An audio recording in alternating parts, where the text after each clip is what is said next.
E aí, pessoal, tudo bem com você que está em casa? Estamos de volta aqui no canal Fábio Oliveira e Amigos. Eu tenho a honra de receber aqui um casal maravilhoso, que já tive o privilégio de conhecer há muito tempo, não só agora, e hoje fazem parte até aqui da igreja comigo, trabalham com o departamento de famílias.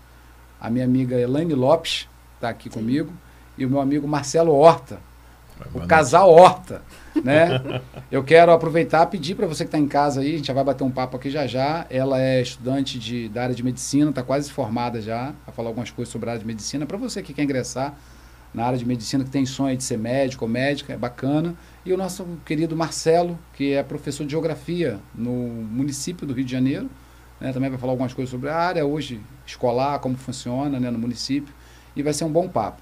Né? Eu quero aproveitar e apresentar para você aí, tá aqui, ó, os nossos patrocinadores do canal Fábio Oliveira. Nós temos aí a produtora Destaque Produções, você que quer gravar sua música, você que precisa fazer aquela gravação sua, aquele sonho que você tem de infância, procura o nosso querido produtor aí do estúdio, Pedro Braconô, e grave pela Destaque Produções. Se você já tem a sua música gravada, na época lá do CD, do vinil, da fita cassete, tem gente que está em casa que não sabe o que é fita cassete, né? Você pode gravar aí também, que ele sobe pelas plataformas digitais. Ele faz a masterização da sua música e sobe para você nas plataformas digitais. E eu quero apresentar também com grande carinho a Padaria Delta. Você que está em Ramos aí, pertinho da Padaria Delta, meu amigo Júlio está lá. Ele é um dos donos da padaria lá e está lá para te ajudar.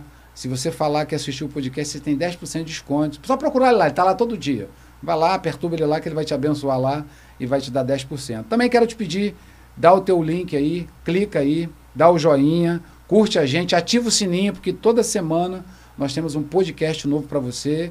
Na próxima semana eu estarei recebendo aqui um casal de psicólogos, vai ser muito bom. E hoje eu tenho o privilégio de receber, que eu acabei de falar, a Elaine Lopes e o Marcelo Horta. Elaine, seja bem-vinda aí ao canal Fábio Oliveira e Amigos. Obrigada. Amém. Marcelo, seja bem-vindo. Obrigado. Uma honra ter vocês aqui. Elaine, vou Igualmente. começar com você. São um casal, né? Sim. Esposa e marido.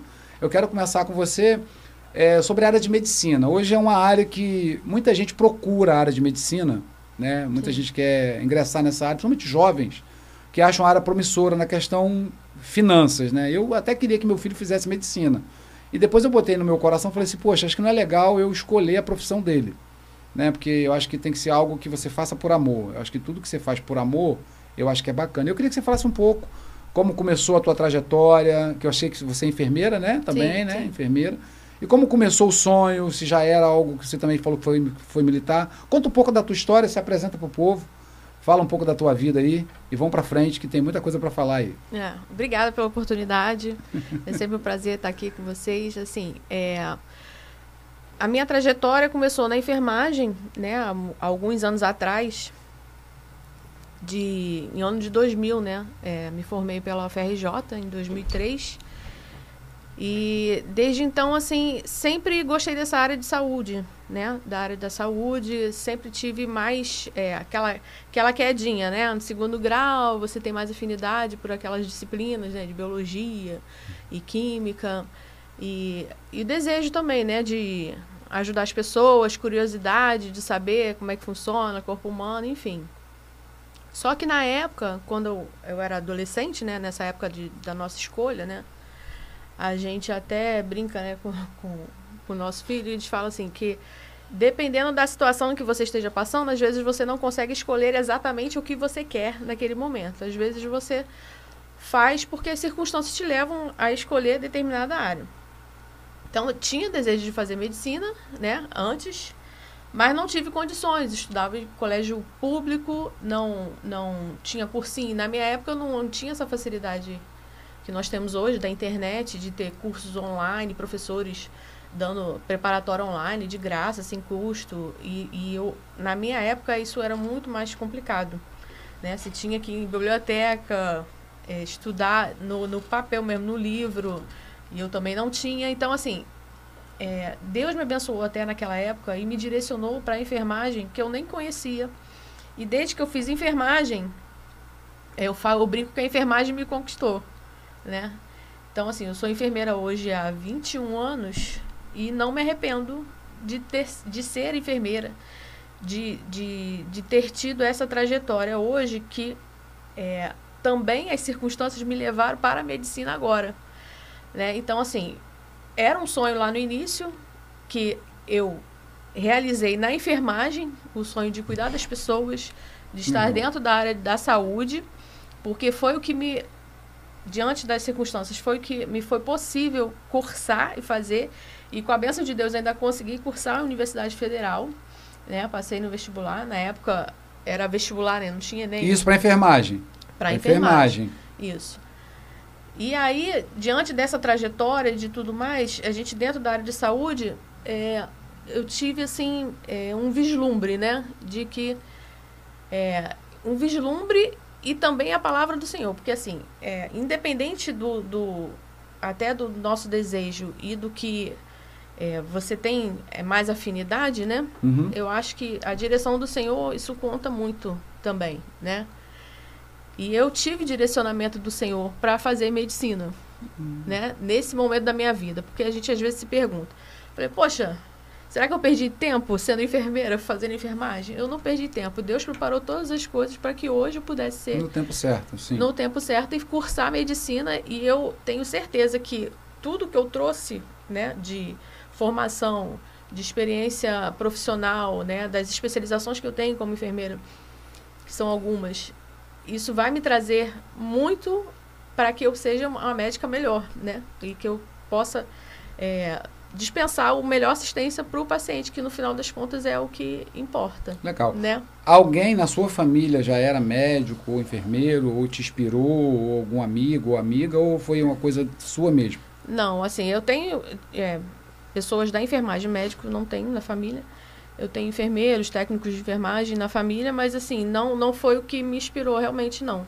Foi a minha afinidade mesmo. Legal. Né? A minha afinidade. E hoje, na faculdade de medicina, depois de uma certa idade, né? Que aí a gente já está um pouco mais velho, eu acredito que tudo isso ajuda quando você cursa uma universidade, né? Uma graduação, um curso de graduação. Tudo aquilo que você traz como ensinamento anterior, isso te ajuda, te facilita hoje no que você está cursando agora. Então, assim, o que eu tive na enfermagem, o que eu tive de experiência, isso tudo está me ajudando, né, na medicina. E o que eu poderia dizer, assim, para áreas jovens, né, que é a primeira graduação, quem tem seus 17, 18 anos, que vale a pena você... lutar pelos seus sonhos. A faculdade hoje é faculdade integral, né? É uma de tempo integral, ou seja, de manhã e à tarde. Medicina que você fala, né? Isso, enfermagem também, né? E é tempo integral, ou seja, requer uma dedicação um tempo de dedicação maior, né? Do que outras graduações, né? Que não são integrais. E aí e hoje, para mim, que tem um emprego, né? Eu tenho 2 empregos, e aí você mais estudo e tem dedicação, assim, eu tenho um pouco mais de dificuldade para me dedicar, né? Então, quem só estuda tem mais facilidade para se dedicar para o estudo. Sim, né? Que é a vontade que você falou hoje para os jovens, que têm o tempo para estudar, a dedicação total para estudar, principalmente que tem uma família, né, que tem alguém ali por trás bancando para estudar e não querem se dedicar, estão achando que tudo é fácil, né? Exatamente, assim, a gente tem algumas experiências, né, na faculdade, a gente consegue enxergar isso muito bem, né? Aqueles que já trabalham, que têm família, que às vezes é o próprio aluno que paga, né, ali a mensalidade da universidade, e aquele que é a primeira graduação, que às vezes é o pai, a mãe, né, a família que ajuda ali para pagar. Às vezes a gente vê um certo descaso em alguns jovens, né, de que não valorizam isso, né, isso existe também. E existe aquele que aproveita toda a oportunidade e está ali dedicado para poder fazer o melhor, né. Porque hoje a área da medicina, assim, é uma área nobre, né, que a gente fala. É uma área que te dá um retorno né, financeiro bom, dá. Mas para que isso aconteça, a dedicação tem que ser proporcional. Sim, né? É uma dedicação. Trabalha-se muito. Eu conheço alguns amigos médicos e trabalham muito. Não é só o trabalho em si, é o estudo contínuo de que você tem que a cada dia se aperfeiçoar, se atualizar, não é só aquilo que passa na faculdade. Porque hoje a formação, a gente vê muitos cursos de medicina que estão aparecendo, que às vezes não tem tanta qualidade para oferecer para o aluno, e se você fica só naquilo que a faculdade transmite, aquilo dali não vai te dar embasamento para você cuidar do paciente. Né? Precisa haver também um esforço do próprio aluno para além da faculdade, né? Para além daquilo que é passado. Com estágios, é fornecido estágios durante extracurriculares, né? O município do Rio, por exemplo, tem concurso para estagiário, né? Para acadêmico, é uma oportunidade. Tem hospitais particulares, como a Rede Dó, também tem concursos para estagiários, né? Você também correr atrás de alguém que você conheça, que você se inscreva em algum hospital, né? O centro de estudos estão disponíveis aí para que você se inscrever e fazer o estágio por conta própria, para poder ter alguém ali, né, que já trabalha, experiente, para te orientar enquanto você ainda é aluno. Porque quando você se formar, a responsabilidade vai ser da própria pessoa. Sim. E aí tudo aquilo que você fizer vai repercutir no paciente para bem ou para mal. Então, se você... Eu brinco assim, que eu falo que um carimbo do médico é uma licença para matar, né? Assim, sim. Em relação a que você tem que saber exatamente o que você está fazendo, porque você vai poder salvar a vida do paciente ou não com aquilo que você... Ou porque você fez alguma coisa errada ou porque você deixou de fazer o certo. Então, é importante que a gente tenha segurança em tudo aquilo que a gente vai estudar, em tudo aquilo que a gente vai colocar a mão para que a intenção maior, que é salvar vidas, seja concluída, né? Legal. Aqui também está conosco o meu amigo Marcelo Horta, professor. Sofremos como professor no Brasil, né, amigo? E eu quero que você se apresente para o povo também que está em casa aí. E que você fale um pouco também da área que é professor do Estado, do município, né? Município ou Estado? Estado. Então, o Marcelo é professor do Estado do Rio de Janeiro aí, já lecionou em algumas grandes escolas aí. E a vida de professor eu sei que não é fácil, porque a gente acha que professor, a gente que teria até mais do que os médicos, né? Pelo que a gente ensina, porque a gente ensina para os médicos, né? Claro que a gente não é professor de medicina, mas até chegar lá tem que passar a patente, por adjetivo professor, né? A gente teria que ser bem remunerado, porque você que ensina hoje os políticos, é você que ensina hoje os advogados, os juízes, enfim, toda essa turma vem de um professor que começou lá atrás no jardim, né, Elaine?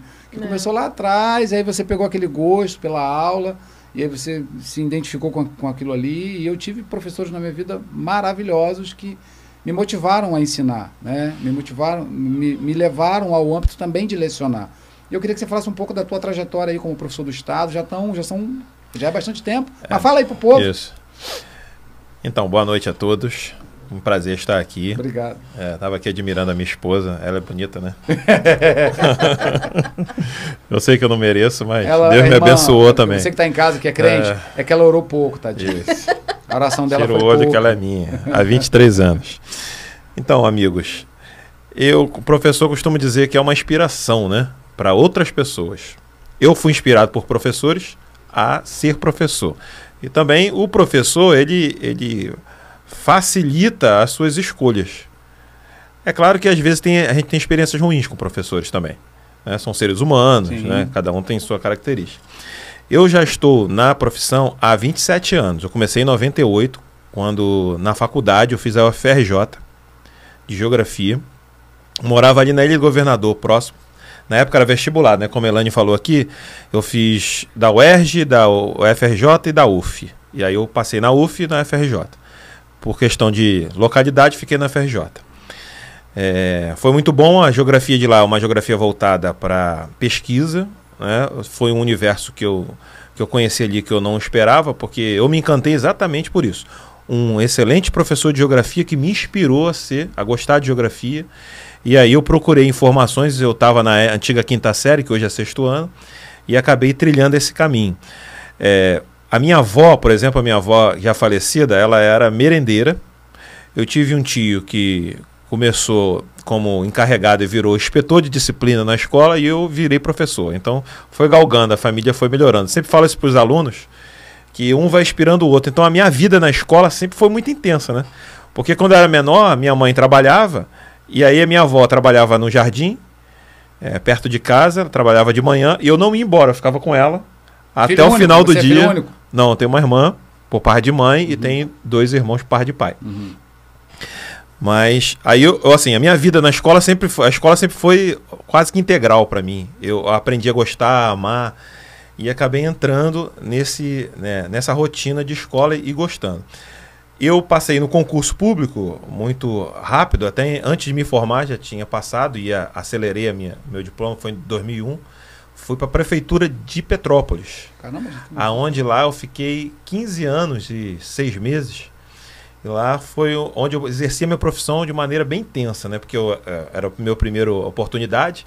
Eu já tinha dado aula em preparatórios, que era pré-militares, antigamente ali no MEA. Era o curso QSF 2000. Trabalhei também em Guadalupe, numa pequena escola que foi crescendo 5ª série, 6ª série, 7ª série. Era a Escola Mel, né, Elaine? Instituto Maria, alguma coisa, eu não lembro o nome da diretora. Já tem muitos anos. Em 98, antes de casar, de me formar, eu já estava lecionando pela necessidade. Hoje em dia não tem muito, até porque o governo acabou abrindo as oportunidades, né, do Enem e abriu também financiamentos para a faculdade e melhorou, pelo menos, o acesso aos profissionais, porque na minha época faltava muito professores. Não pela falta de faltar o trabalho, mas faltar mesmo de não ter o professor para lecionar na escola pública. Hoje isso é bem menor. Então eu passei no concurso de Petrópolis e eu tive uma origem militar, porque eu estudei em escola militar, o Colégio Brigadeiro Newton Braga, e logo depois eu fiz o CPUR. Então isso me ajudou, porque eu lembro que o tenente sempre falava lá pra gente, tenente Gustavo na época, olha, vocês podem até ser que não sigam a carreira militar, mas vocês vão ser a nata da sociedade. Eles falavam, vocês vão ser destaque, vão ser líder. Eu tomei isso para mim, essas palavras, e eu acho que foi natural. Eu com 24 anos, eu entrei em Petrópolis ali, e não minto, entrei, foi em 2000, né? Tinha quantos anos, Elaine? A minha memória? Eita, tá ruim. 2001. Mulher sempre melhor os números, né? 2001, eu sei que foi com praticamente 24 para 25 anos, eu já tinha sido convidado para ser diretor da escola, diretor adjunto. E eu fiquei lá como diretor 11 anos. Concursado? Concursado. Fui nomeado pelo prefeito na época. Depois teve algumas eleições, né? A gente permaneceu, eu fiquei nessa escola lá, muito feliz. A escola Prefeito Jamil Sabrá. Deixar aqui um abraço a todos os alunos, colegas de trabalho que estão lá, que porventura possam nos ver aí. Foi mandar para eles lá. Foi uma experiência maravilhosa. Eles costumam dizer que eu saí de lá tomando bastante Rivotril. Hoje cada um toma. Mas a gente toma até hoje. O professor tem que tomar um Rivotrilzinho. Eu tomava para eles, sempre, né? tem uns alunos que dá aquela tranquilidade na gente, né? Exatamente. Normal. Então, muita história para contar mesmo nesses 15 anos ali de prefeitura. E em 2005 eu entrei no estado também. Então, eu fiquei com 2 matrículas. A gente foi morar em Petrópolis, né, em 2010. Então subia e descia para a cidade de Petrópolis, quase que 10 anos. Depois moramos um período lá e aí eu levei minha matrícula para lá, rodei também bastante. E voltei agora para o município, a gente está no município de Caxias dando aula.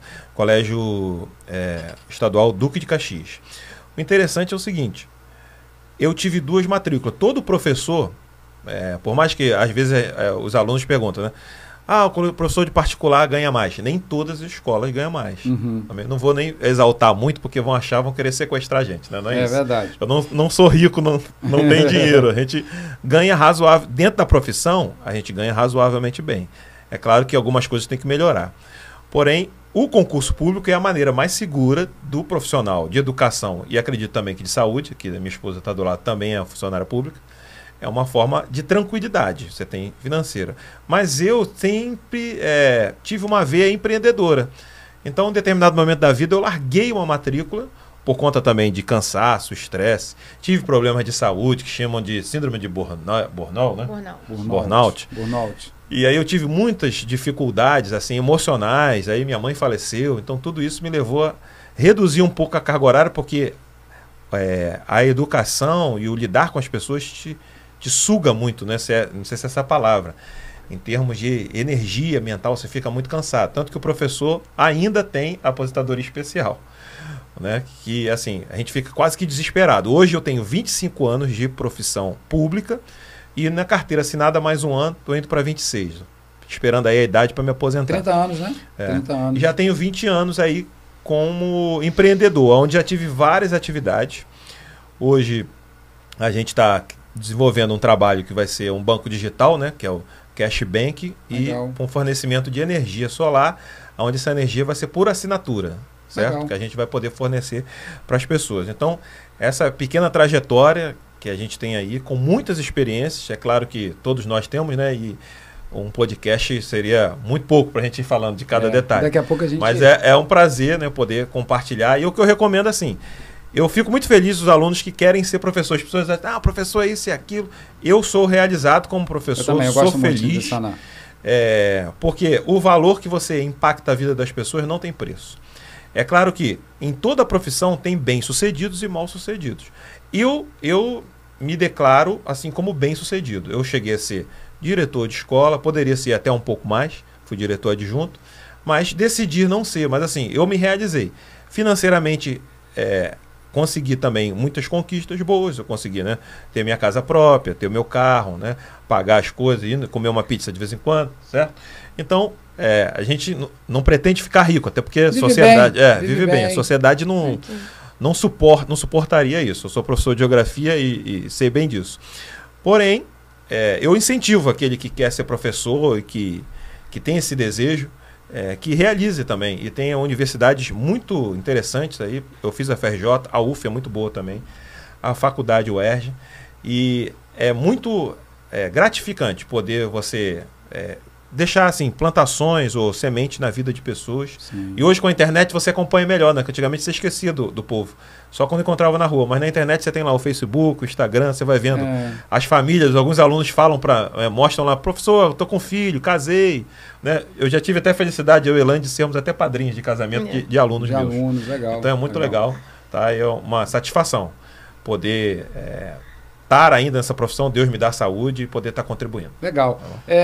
Você falou rapidinho, que eu já vou passar para a Elaine, só para compartilhar com você a questão do professor. O que me alegra, eu não sou professor do Estado, eu sou professor de teologia, né? E assim, quando você vê os alunos que estudaram comigo, que hoje são formados, que hoje são mestres, pastores, e aí passa por você na rua e encontra com você e você não sabe nem quem é.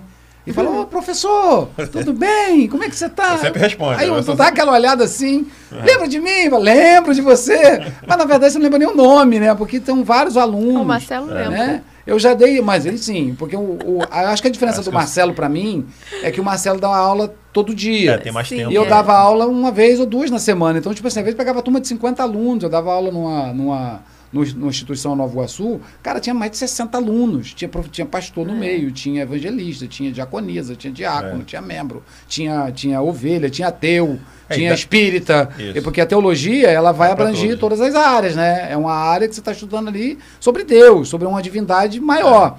E a teologia, ela te dá isso. E aí você encontra as pessoas na rua, eu acho bacana. Cara, isso para mim é gratificante demais, porque você olhar uma pessoa que você não conhece e fala, caramba, pastor, eu aprendi aquilo contigo, caramba, professor, aprendi aquilo com você, ô meu irmão, aprendi aquilo contigo, aquele dia que você falou na aula, eu nunca me esqueci. E isso é legal pra caramba. Acho que isso do professor, eu acho que é muito bacana, como eu te falei, né? E principalmente você, que é da área de humanas, como você falou, que muitas pessoas vão passar por você, e lá na frente, às vezes, nem se lembram, como também muitos se lembram. Mas é legal. Agora, voltando para você, Elaine, você já está na área de... Agora vamos falar um pouco da enfermagem, depois a gente fala da medicina. Você está na área de enfermagem há quantos anos? Não, me formei em 2003, tem 21. E você é enfermeira, você ainda trabalha como enfermeira, como ele falou, você é concursada do Estado ou do município? Federal. Ministério da Saúde. União. Isso. Não é fraca não, irmão. Não. Ô, Jesus, bom. Aquele salário gordo, né? Aquele salário... eu tô brincando. Eu brinco que eu sou federal desde pequenininha, né? Que legal. Ela é da União, ela é federal. FRJ, fui militar. Legal, Ministério da Saúde. Legal. E assim, como é que você vê hoje... Você trabalha praticamente por SUS, então, né? Sim, chama de saúde. É. E o que você vê no SUS hoje que se você pudesse mudar, você mudaria? O que você acha, assim, você com a mente que você tem hoje, com o que você já viu na medicina, que você está aprendendo, ou até na área da enfermagem, fala, cara, isso aqui tinha que mudar, isso aqui tinha que ser melhor. Eu não entendo muita coisa da área de medicina, né? Porque eu não acompanho muito essa área, né? Mas eu vejo negócio de cisreg, tem umas coisas aí que hoje tem que a gente que entrar na fila. E a pessoa às vezes está precisando urgentemente de uma cirurgia, de um atendimento. Eu não sei como é que está a fila de espera disso, como é que são os hospitais públicos, como estão essas situações. Dá um parecer disso, como é que você vê os hospitais hoje? Assim, o SUS do Brasil, ele se você parar para pensar, ele é um dos melhores sistemas de saúde do mundo no papel. Sim. Né? Teoricamente, ele é o melhor sistema de saúde do mundo. Ele foi, como é que se diz, baseado até no sistema de saúde da Inglaterra. Ele é ótimo. Só que como a gente está até conversando antes aqui, o Brasil é um país continental, né? Uma população gigantesca. O SUS é um sistema que ele é gratuito, né? As pessoas, ninguém é gratuito para todos, né? Então, qualquer um, até o estrangeiro que vem aqui, ele tem direito a usar o Sistema Único de Saúde, né? Em qualquer esfera, né? Municipal, estadual ou federal. Só que assim, eu acho que hoje eu mudaria a questão da rede, igual você está falando, que é a questão da regulação. A regulação funciona até certo ponto, né? Você não consegue hoje dar prioridades ao que é mais grave ao que não é. Eu trabalho hoje no Instituto de Ortopedia, né? Do trauma, né? É trauma. O INTO. A gente vê filas gigantescas, assim, porque é uma fila nacional, né? E às vezes pacientes esperam muitos anos para fazer uma artroplastia, por exemplo, de joelho, que é uma dos grupos que nós temos lá que são maiores, né? Que tem mais pessoas aguardando na fila. Às vezes 5 anos, 6 anos, 7 anos. Então, às vezes, tem pacientes até que falecem antes de conseguir fazer a cirurgia. Deixa eu fazer uma pergunta em cima disso. Esse aguarde na fila que você fala, é para as pessoas que são emergenciais? Por exemplo, o cara sofreu um trauma, você que está na área de trauma. Não, trauma não tem fila. Entra na hora e já é operado, um exemplo, né? Okay. Por exemplo, essas questões de trauma é diferente. Mas o cara sentiu uma dor no joelho, já tem que entrar na fila. Não, aí então entra a questão da regulação. A pessoa, por exemplo, hoje tem uma dor no joelho, ela tem que ir na clínica da família, da sua região, na clínica da família, o médico de família vai atender ela e vai dar a queixa lá, eu tô com dor no joelho. Ah, tá, a senhora precisa de um aí ele vai avaliar, precisa de um ortopedista. Aí ela vai entrar no cisreg para aguardar a consulta do ortopedista. Que isso também entra numa fila e demora... demora algum tempo. Aí vai para a fila do ortopedista. Uma média, não tem? Não tem como precisar, porque depende das áreas, depende das regiões, depende da área metropolitana como a nossa. Depende muito? Depende muito, Até dentro aqui, porque tem diferenças também das regiões dentro do Rio de Janeiro, por exemplo. Geográficas, como ele falou, sim, né? Município, bairro, isso. Capital, né?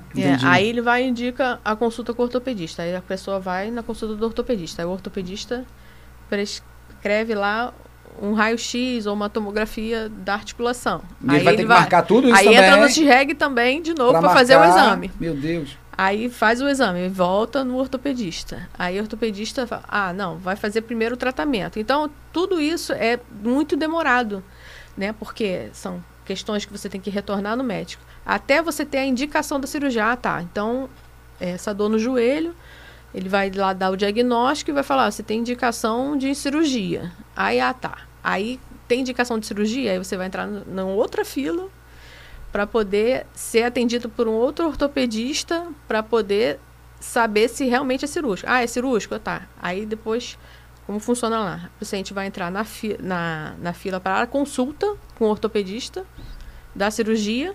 Aí ele vai falar, não, é isso mesmo, você tem indicação de cirurgia. Aí agora você vai entrar na nossa fila aqui. E aí ele entra na fila. Então você hoje é da área da ortopedia. Você trabalha na área da ortopedia.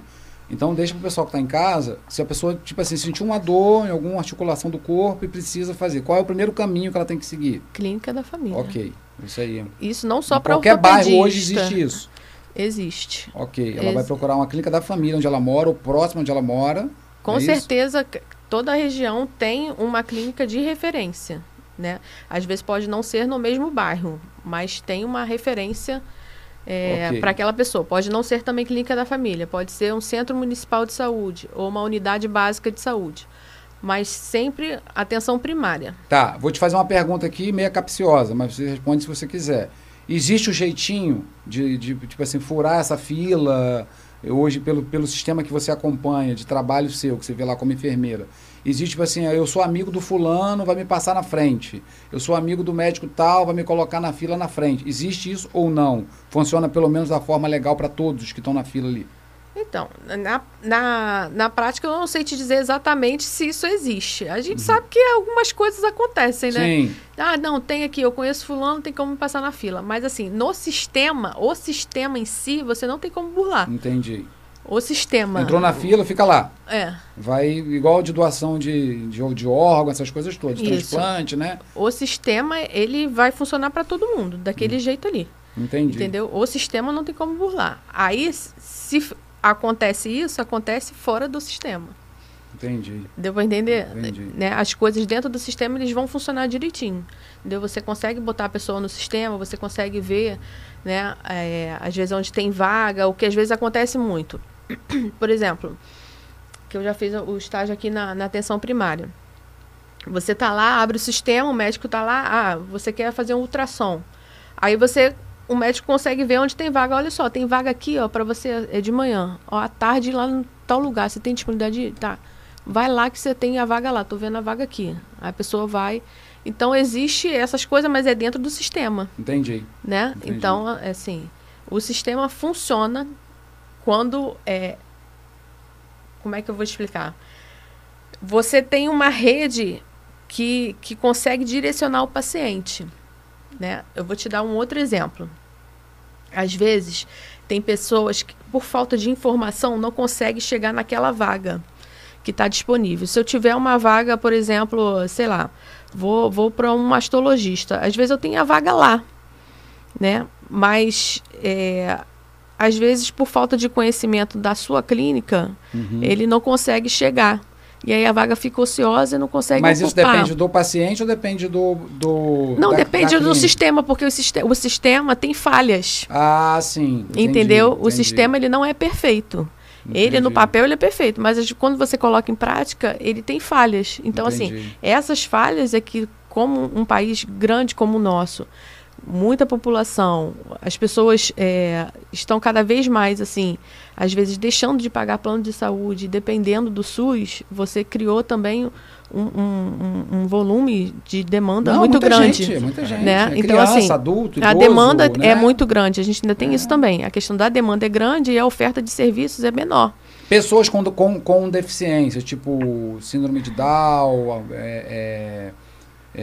TDAH, autismo, essas pessoas também entram na fila caso aconteça Entram algum na trauma? fila, mas você tem assim, alguns casos você tem prioridades, né? Ah, sim, devido a idoso, né, provavelmente Isso, também, né? Dependendo da idade. Dependendo do que seja, você tem Entendi, prioridades, entendeu? Ainda na tua área, hoje, você como médica não, como enfermeira dessa área oh meu Deus, ortopedia, obrigado. Você já viu alguma coisa acontecer assim? Você é da área de cirurgia? Você é da área de atendimento só? Eu sou do CTI. CTI. É um dos piores lugares. Tem um negócio de sala vermelha? Não. CTI é onde o paciente já está... Não é atendimento de emergência. É o paciente que tem indicação de cuidado intensivo, né? O paciente crítico, Sim. paciente grave. Né? Às vezes... Só da área de ortopedia. Você trabalha só com ortopedia. O teu forte é ortopedia, que você entende praticamente tudo ali. Né? Que você já está pelo tempo, pelo seu legado. Isso. Bastante coisa. São pacientes que vão para o hospital de ortopedia e às vezes por alguma complicação, né? Pacientes idosos, às vezes nem fizeram a cirurgia ainda, mas aí eles têm outras comorbidades, né? Que a gente fala, paciente hipertenso, paciente com problema de coração, com problema renal. E aí ele entra no CTI porque ele virou um paciente crítico, né? Então, dentro da ortopedia, você também tem pacientes críticos clinicamente, né? Que a gente... Sim, nesses 25 anos que você está, né, na enfermeira? 21. Conta um caso que te marcou, assim, que tu lembra que ficou na tua cabeça como enfermeira. Alguém que chegou, alguém que você cuidou, alguém que você falou, cara, isso aqui eu acho que não tem jeito. Tipo assim, um trauma, alguma coisa que você viu que te marcou. Você teve vários, né? Em 21 anos você viu vários. Mas tem um que fica pra você, assim, né? Marcou. Conta aí um pra gente. Assim, você falou assim, me veio logo na cabeça, assim, um paciente que a gente teve lá no Intro mesmo, foi um paciente que ficou muitos dias lá com a gente, meses. Isso já tem muitos anos. Um paciente que foi fazer uma cirurgia de coluna e acabou ficando tetraplégico, né? Ele foi fazer uma cirurgia cervical, teve uma complicação e ficou tetraplégico. Ficou muitos dias lá com a gente, né? E aí, em decorrência dessa tetraplegia, né, ele fica imóvel. Ele estava lúcido, né? Mas ele acordado. Chegou andando. Chegou andando, isso. Foi negligência médica? Você acha que foi negligência médica? Não, porque assim, dependendo do problema do paciente, a cirurgia, ela tem uma das complicações da cirurgia de coluna é essa, você lesionar, né? Mas eu não me lembro exatamente, faz muito tempo, mas eu não me lembro exatamente o que foi, mas assim, não necessariamente é um erro, é uma complicação que pode acontecer durante a cirurgia. Que não é, claro que não é uma coisa que ninguém vai querer, mas pode acontecer, assim como o óbito, né? Sim, uma cirurgia simples, sim. Anestesia pode ocasionar o óbito do paciente, e às vezes você não consegue nem explicar o porquê, mas pode acontecer. Né? Até por isso que você tem um termo lá de consentimento dos riscos, né? Toda cirurgia é arriscada, enfim.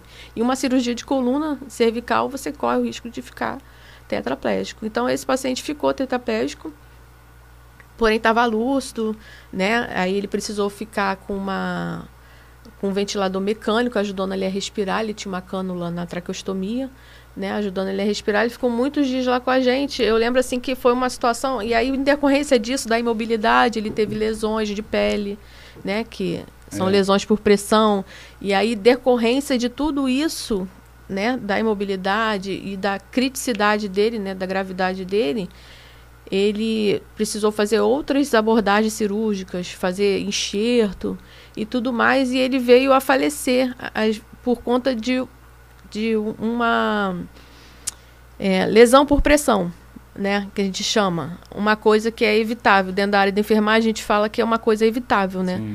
É uma coisa que pode acontecer também, né? Assim como é um risco, o paciente que está acamado, imóvel, corre o risco de ter essa lesão por pressão, mas ele veio a falecer depois por conta disso. Então, assim, isso me marcou muito, porque você...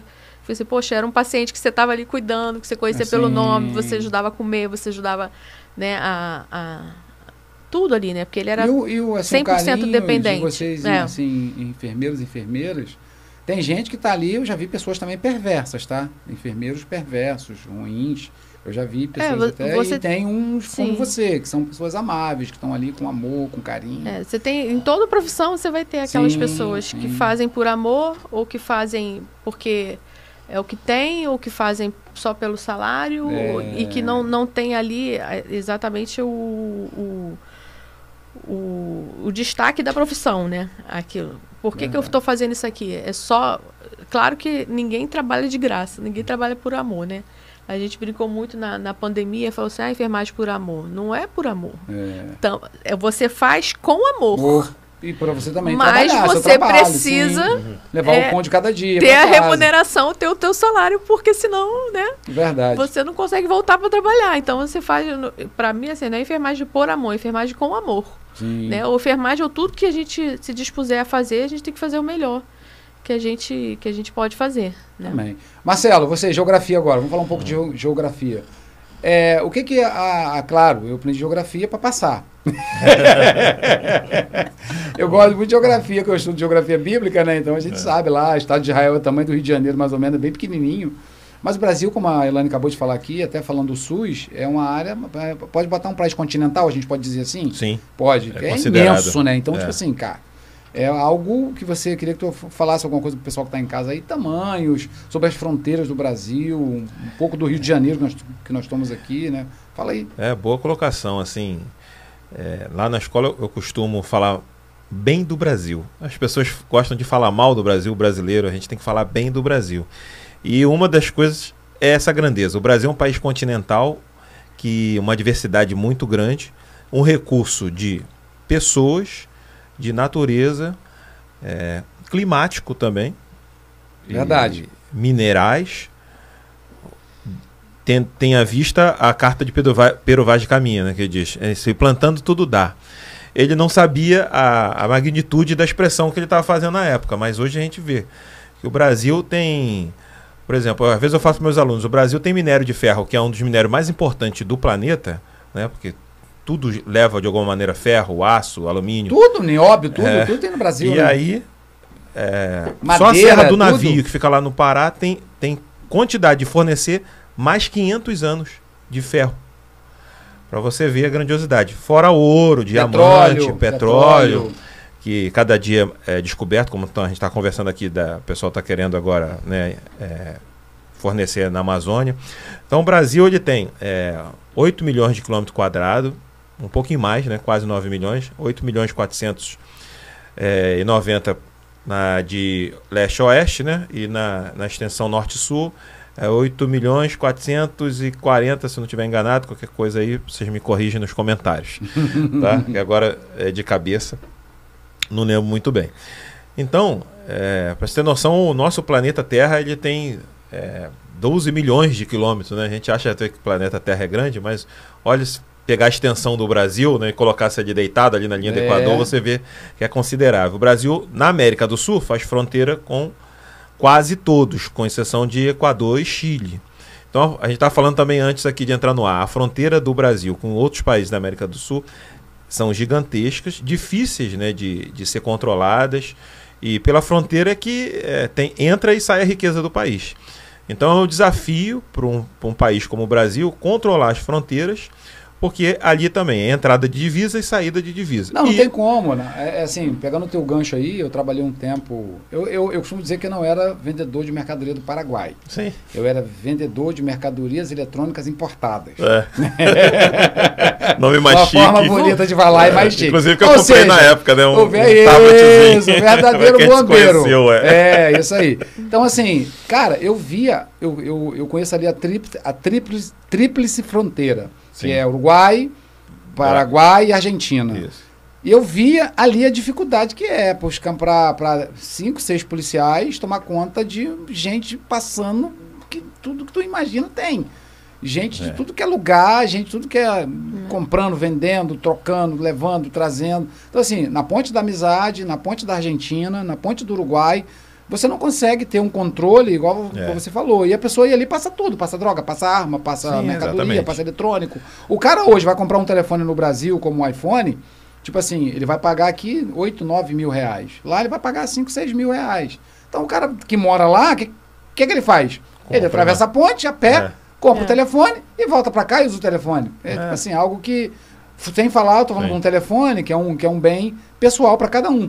Mas você tem armas, você tem drogas, você tem bebidas que o cara compra para justamente ganhar dinheiro. Sim. E isso a polícia não consegue segurar. Não dá para fazer a fronteira, né? E até aí, na área da geografia, você fala alguma coisa sobre isso. Até para falar, assim, de uma dica, assim, para os alunos, né? De fronteira e limite, né? Tem diferença, né? A gente está falando de fronteira.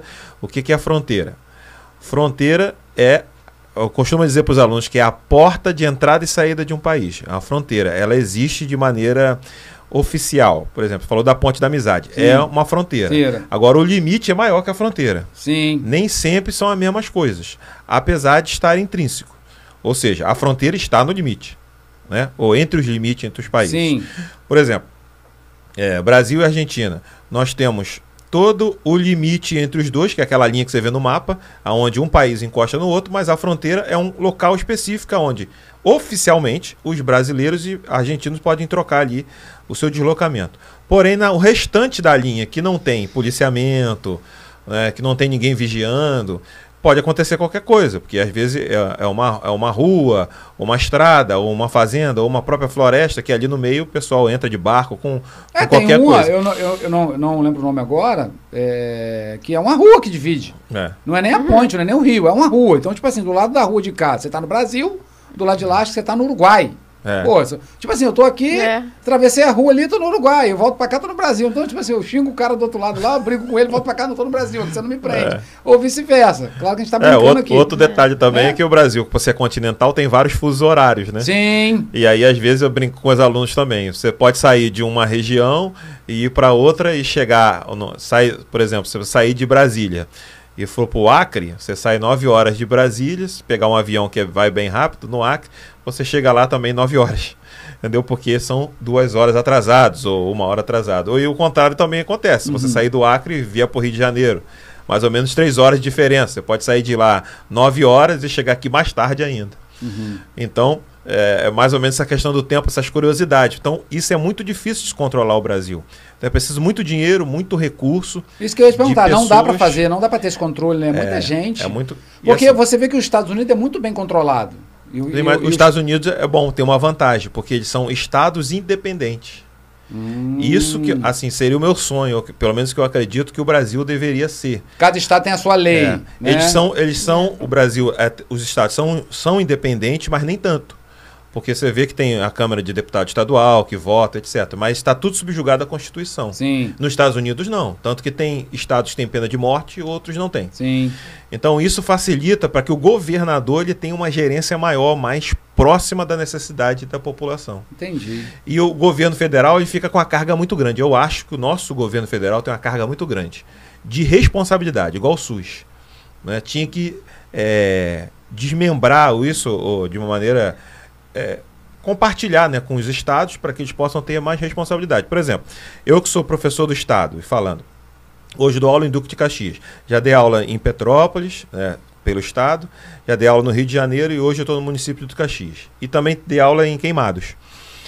E Duque de Caxias tem uma característica. Na lei diz o seguinte, que o estado ele é responsável pelo ensino médio. O governo federal é responsável pelo ensino superior.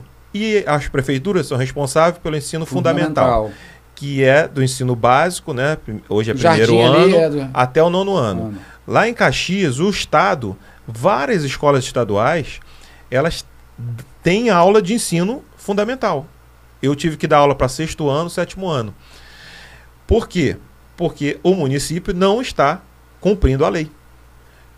Entendeu? E aí sobra para a esfera maior. Vai o subindo, estado, e né? assim vai subindo. Se não, o estado não resolver, o federal resolve, então, né? Por que o município de Caxias, que é um município que tem dinheiro, certo? É o terceiro, se não me engano, aqui do estado, em termos de arrecadação, tem a Petrobras lá, Reduc, né? Reduc. E não tem esse não reverte, porque assim, uma escolha minha de ficar no estado e sair da prefeitura de Petrópolis foi o fato de eu não ter mais saúde para lidar com as crianças que exigem, né, uma atenção maior do professor.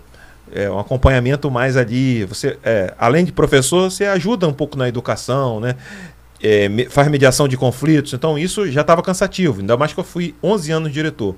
Então, isso para mim não deu mais. Aí escolhi o estado para trabalhar com ensino médio. São alunos maiores, mais fácil de lidar, já tem um entendimento, você se desgasta menos. Quando eu cheguei no município de Caxias, transferido, me deparei com essa situação. Uma crítica que eu faço ao município, que deve ser melhorado. E não só Caxias, mas deve existir outros, que eu não tenho conhecimento, que passa por essa situação também. Não pode. Eu, por exemplo, como trabalhei em Petrópolis, lá tinha uma escola interessante que eu dei aula, que tinha ensino médio. E era, assim, vamos dizer, o glamour da cidade, porque o município não pode, assim, entre aspas. Ele só pode oferecer o ensino médio se ele cumprir a função dele de ensino fundamental. E hoje, você lecionando para essa turma, você lecionando ensino fundamental, ensino médio ou ensino superior? Hoje eu cheguei na escola agora, consegui a conquista de pegar só ensino médio novamente. Então hoje eu estou com o 1º ano, 2º ano. Ano passado eu trabalhei com o 3º ano, 7º ano também. Eles te solicitam que você faça alguma coisa, alguma regra, tem alguma apostila, ou a matéria é você que leciona de acordo com... É você que monta o teu cronograma de aula? Boa pergunta. Inclusive, é uma oportunidade para eu falar aqui, uma crítica que eu faço ao sistema de educação, pelo menos aqui o que eu vivo, né, do estado. A gente não recebe livros, tá? Existe aí todo ano a campanha de livro, mas também ou o sistema não dá conta, eu não sei o que está acontecendo, porque os livros, quando chegam atrasados. né? Ou seja, vai chegar lá no meio do ano, você está acabando. Então, cabe muito ao professor a trazer material. Hoje, com a internet, facilitou? Facilitou. Mas é um trabalho ainda do professor. O que acontece? A gente perde tempo escrevendo no quadro. Os alunos não têm aquele ritmo de escrever rápido igual na universidade, né? Que já estão mais experientes. Então, você perde conteúdo. Em relação à escola particular, aí sim, onde o professor ele tem todo o material, os alunos já têm que chegar lá com o material. Meu filho estuda em uma. E ele já chega lá, já acelera os conteúdos. Então, por exemplo, eu estou dando aula no 2º ano do ensino médio, meu filho também está no 2º ano do ensino médio. Só que a matéria, que ele às vezes até me pergunta, pai, me tira umas dúvidas aqui de geografia, ele está mais na frente do que eu mesmo consigo oferecer para os meus alunos, porque o ritmo é diferente. Entendi. Então, existe um investimento do governo federal no Estado. Só que a gente vê pouco. A gente vê os políticos fazendo várias campanhas de livros, às vezes faz teatro, muito bom para a educação, bom, mas na prática não melhora. O que acontece o que a gente acaba desconfiando, por ser um brasileiro, é uma forma de lavar o dinheiro, ou então, né, de compartilhar de outra maneira. E o professor mesmo, que é o ponto fundamental, e o aluno, não recebe. Hoje a gente está tendo uma crise, por exemplo, no mínimo que não tem um ar-condicionado. Nos dias de hoje não dá mais. Eu estudei um tempo em escola pública. E as escolas públicas hoje do município ou do estado, como é que andam? Como é que tá? Assim, em maneira geral, são todas maquiadas. Climatizadas, pelo menos? Elas deveriam, né? Por exemplo, lá na minha escola no estado, elas tinham ar-condicionado, mas infelizmente, uma semana antes de começar as aulas, houve um assalto. E aí levaram os fios, os ar-condicionados estão lá, mas levaram toda a fiação, que é mais de 20 mil reais de despesa. Eita. Então, o que acontece? A burocracia do Estado. A diretora não tem verba para resolver isso a tempo. Isso o Estado? O Estado. E aí vai esperar uma licitação, não tem uma verba vamos dizer assim, emergencial para que ela pudesse ali agir. E enquanto isso, a gente está perdendo tempo, perdendo aula, está insuportável, os alunos não conseguem estudar, eu já vou desanimado, eu falo, caramba, já aquele calor, porque como geografia, né, o clima não está mudando, né? Mas a temperatura, sim. Eu costumo dizer que clima e tempo são coisas diferentes. O clima ainda a geografia abrange tudo isso, né? Clima, territorial, né? Plantações, tudo isso, né? Exatamente. Terra, isso está influenciando na nossa vida. O que na nossa época, como aluno, um ventilador resolvia, hoje não resolve mais. A Embrapa é um órgão federal da A Embrapa geografia? É federal, mas trabalha com a área de agropecuária, né? Agropecuária, de agricultura. Sim, sim. É um governo, um órgão federal que administra essa área. Sim. Né? Legal. Voltando para a Elaine aqui, agora fala um pouco da área da medicina. Você está se formando, né? Falta muito tempo ainda? Não, Deus quiser, dezembro. Esse ano agora? Desse ano. Que legal, vai sair residente, que fala, né? Não, a gente sai médico generalista. Sim. A residência é outra etapa. E você já escolheu já a área que você vai seguir? Ainda estou na dúvida, mas provavelmente eu vou para otorrino. Legal, vai trabalhar com ouvido. Isso é bom, né? Ouvido, garganta, essas coisas Nariz, assim. garganta, legal, face. Legal. E deixa eu te fazer uma última pergunta, já para a gente partir também para as considerações finais. Foi bom o papo, bacana. Questão de faculdades aqui hoje no Rio de Janeiro. Vamos falar do Rio, que a gente está no Rio, né? Eu vejo muitas pessoas estudando fora do Brasil, tipo Paraguai, ali Argentina, porque dizem que tem a mensalidade um pouco menor. E a pergunta que eu faço para quem está em casa ouvindo a gente, vale a pena estudar nesses lugares? E o que a pessoa faz? Porque, assim, aqui eu acho que é uma fortuna particular. Público público você tem que passar na prova, né? Se for na água do Enem. O público você tem que ter um investimento anterior, né? Sim. Que é um investimento no preparatório, porque a concorrência é muito grande. É muito grande, então você precisa ter uma nota de corte muito alta, né? Você precisa fazer uma nota muito alta. Então, a pública é dessa forma. As faculdades particulares são realmente muito caras. Hoje está em torno de quanto aí? Em torno de 12, 15 mil reais. Isso só a mensalidade. Mensalidade. Fora despesa de comida, exatamente, transporte, isso, tudo isso. Livros. Então você vai botar aí uns 18 mil reais ao mês? Por aí. Exatamente. E a questão de estudar lá fora, como eu te falei? Estudar lá fora... Por dentro, você deve saber falar sobre isso. Eu conheço algumas, inclusive até ensaiei, né? Ir para a Argentina. Eu sei que na Argentina você tem, as faculdades são públicas, não paga, por exemplo, medicina. Eu cheguei a entrar na universidade eu até esqueci qual é o estado lá. Mas lá era assim, todas as pessoas que querem entrar para medicina, elas entram. Então é só você se inscrever na universidade e você consegue a sua vaga. Uhum. Só que lá na Argentina, nessa universidade, são 7 anos e não 6. Uhum. Não é semestre, é ano, né? E aí você faz por ano. E aí E também integral, igual aqui? Integral, E aí você entra... O primeiro ano é como se fosse um resumo do segundo grau, né? Aquelas matérias todas, e aí eles vão aperfeiçoando. Biologia, química, né? Isso, ali, esse primeiro ano, na verdade, é que eles fazem a seleção, né? Para ver quem fica. Para ver quem fica. E sempre tem uns que desistem, né? Mas é uma oportunidade o Paraguai. Eu acho que está em torno de R$800, né? Entre 1.800 e R$1.000, ou 1.500, por aí. Muito diferente. Assim, qual é o problema de você fazer medicina fora? Uhum. Se você quiser voltar para o Brasil, você tem que prestar a prova do Revalida. E isso aí tem que pagar? O Revalida você tem que pagar, e você uma prova por ano, se eu não me engano. Só que, assim, é uma prova muito difícil de passar. Muito difícil mesmo. É mais difícil até do que prova para residência. Então, às vezes, você faz a universidade, você tem um diploma lá de médico, mas você fica preso aqui no Brasil no Revalida para poder praticar a profissão, né? Ok. Uma pergunta dentro dessa que a gente está conversando. Fez no Paraguai. Em outro país é aceito ou só no Brasil que tem esse problema? Tipo, eu vou para Argentina. Não, todo país... Vai ter que fazer uma provinha também. Vai ter que fazer uma... Eu não sei como funciona nos outros países. Assim, às vezes você só chegar lá no conselho de medicina, você consegue. Né? Aqui no Brasil é dessa forma, é prova, né? Entendi. Você precisa prestar essa prova. Exemplo, mas eu me formo no Paraguai eu posso exercer medicina. Sim. Ah, sim. Só em outro país que eu tenho que fazer uma provinha. Porque, por exemplo, aqui no Brasil, para você ter... Para você exercer a medicina, você, além de ter o diploma, você precisa ter o CRM, né? Legal. Eu ia até te fazer uma pergunta, acho que dá tempo da gente falar, ainda tem um tempinho ali. E aquela questão dos médicos, era médico para sempre que tinha no Brasil, um negócio assim, que tu deve ter pegado essa época, que eram os médicos cubanos. Ah, sim. Como é que eles faziam que eles se formaram em Cuba? Sim. E aí como é que vinha para o Brasil sem fazer a provinha? Então, essa foi uma grande questão até do CFM, porque o governo permitiu abrir o precedente para eles. Aí porque não tinha médico aqui, era uma coisa assim, né? Porque não é que não tinha médico tem. O que não tem é médico em todos os lugares que precisa. Então, esses lugares mais longínquos, burocráticos, complicados de chegar, esses médicos iam. Com dificuldade, né? Interior, às vezes população ribeirinha. Entendi. Aí esses médicos eram alocados nesses locais de grande dificuldade de acesso, né? De acesso, exatamente. E aí o governo abriu precedente para que eles não fizessem a prova. Então, eles estavam aqui nesse programa. Foi um programa, né, que levou lá o atendimento, eu acho válido até, porém, assim, sem o aval do Conselho, né, Federal de Medicina. Eles não tinham o CRM. Né? Então, abriu-se esse precedente por conta dessa necessidade. Né? E o governo... Ele fez isso, ele pode fazer isso, né?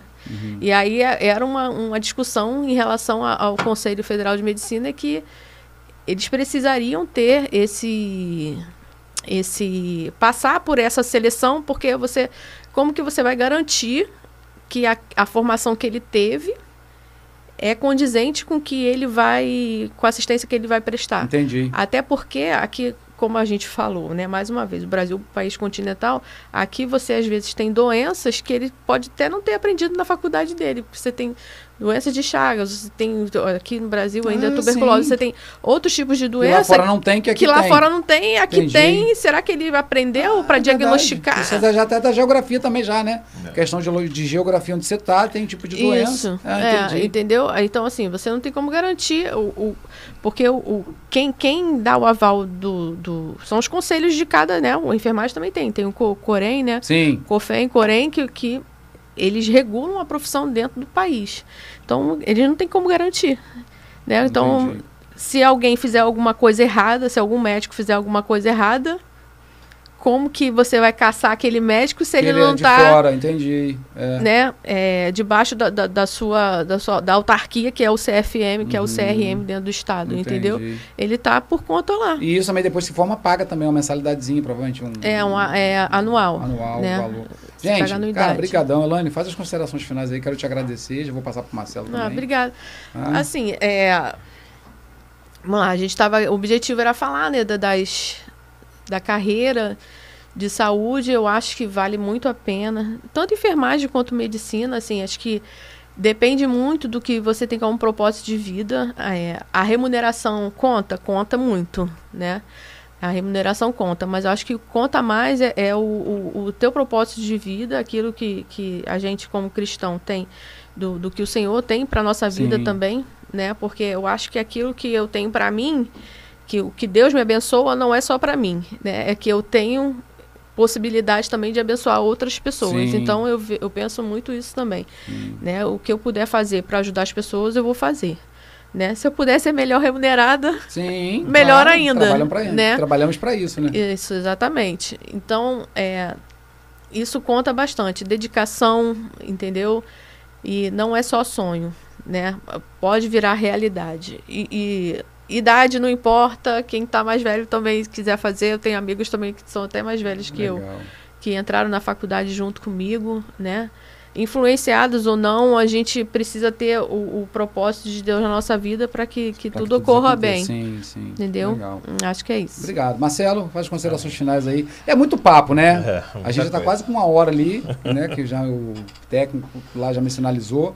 E assim, é muita coisa para falar. Depois eu vou marcar um outro bate-papo com vocês, que vocês trabalham com famílias também, né? Sim. Isso é bacana falar, os cursos que hoje vocês podem indicar para o pessoal fazer em casa. Mas uma outra hora a gente deixa, que aí já é relevante a situação religiosa, né? Porque é um curso mais pro lado da religião ali, para cuidar de casais, de famílias. Que vocês já estão nesse âmbito também há bastante tempo já, né? Isso. Mais de 15 anos também que vocês trabalham com famílias, né? Tá chegando a isso. Eu conheci você em 2010 fazendo curso comigo, né? Foi logo assim que você chegou, na época na Assembleia de Deus na Penha. Isso. A gente conheceu, era Penha ainda, não era nem a DEVEC. Ainda era ia inaugurar o Templo Novo. Era de Penha ainda, né? Eu te conheci lá, tive o prazer de conhecer você, tua esposa, né? O Isaac acho que era pequenininho, né? Era de colo, bebê.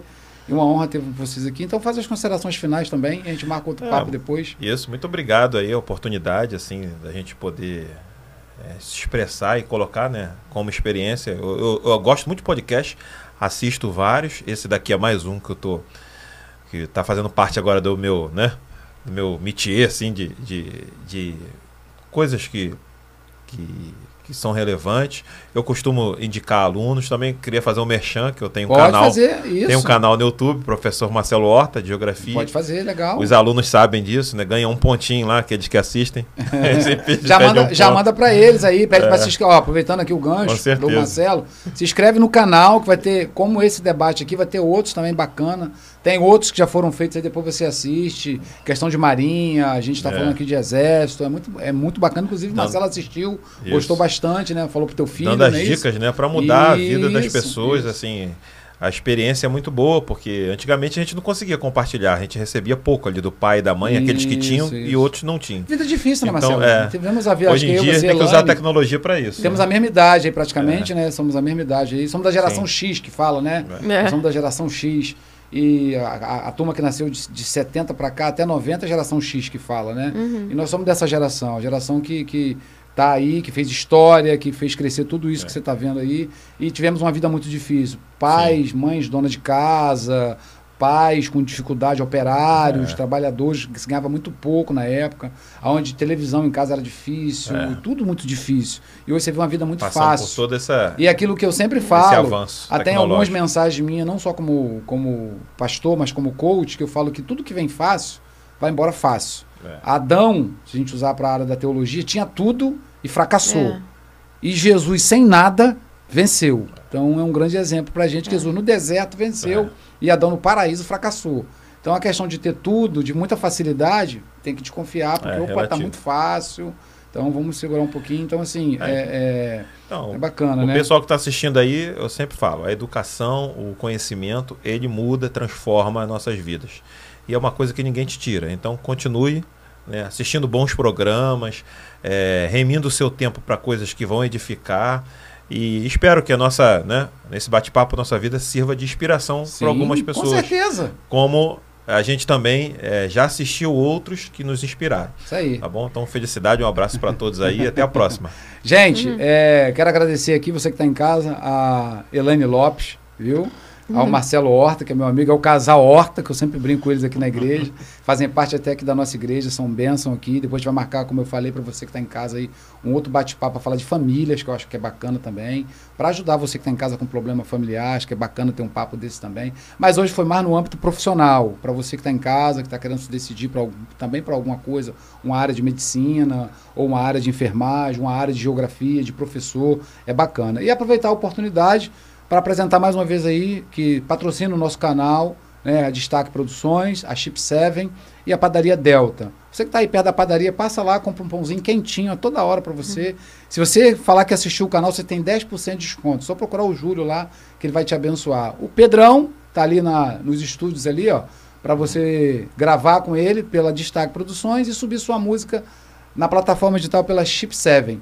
E queria te pedir um grande favor, você que vai assistir esse vídeo, clica no sininho aí, deixa o teu like, se inscreve no canal que tem muita coisa boa.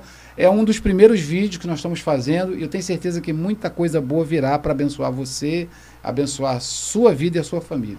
Obrigado, Marcelo. Obrigado, Elane. Uma salva de palmas para o povo que está em casa aí. Deus abençoe todos. Valeu, um abraço, até a próxima.